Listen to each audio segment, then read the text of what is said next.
So once you've mastered step one, at least of diaphragmatic breathing, learning to pull that belly in nice and tight, we can begin to come into supine core arm pulls. So we're going to use a yoga block, a Pilates ball, like a bender ball, or a pillow. It really just needs to be something in between your hands that you can squeeze. It's nice and light. So laying onto your back, bend your knees so that your pelvis tucks just gently. Our arms are gonna come above our head. We're going to inhale our arms back before we get that rib flare. So rib flare is when the ribs lift up and we wanna get that extension. So we only wanna go back to right before we get that rib flare. So you see where my arms pull to here, that's where that rib flare is.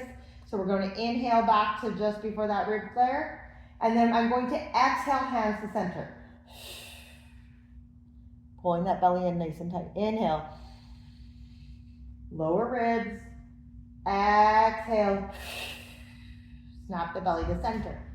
Now, if this is too much with adding on the arms, we could just hold arms overhead and work on the inhale. Exhale, snap the belly in here. That is an option.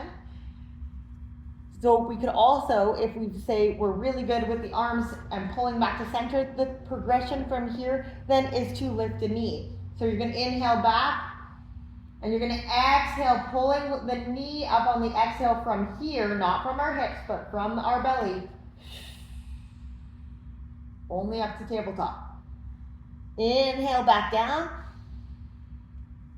Exhale knee, tabletop. And we can alternate sides or do all one side. Inhale, keeping that pelvic integrity. We don't want to lose the pelvic integrity on the way down. On that exhale, coming up, and we keep that squeeze here as we lower down. What often happens is that when we come up to that tabletop, people just want to let go and come down and they release that hold here. And we want to make sure that we can maintain that pelvic integrity to control the motion in both directions. The next progression from there is once we've mastered having that pull come from up here in the belly to pull that knee up versus it coming from the hip flexor, then the next progression is 2 legs up. So you're going to inhale back to that rib flare and then exhale, 2 knees up to tabletop. Inhale down, keeping that in pelvic integrity, exhale to pull. Much more challenging, but you can see that we're not getting belly pooch. Belly pooch is kind of when it starts to tent in through the center. So controlling in both directions, that is your supine core arm pulls.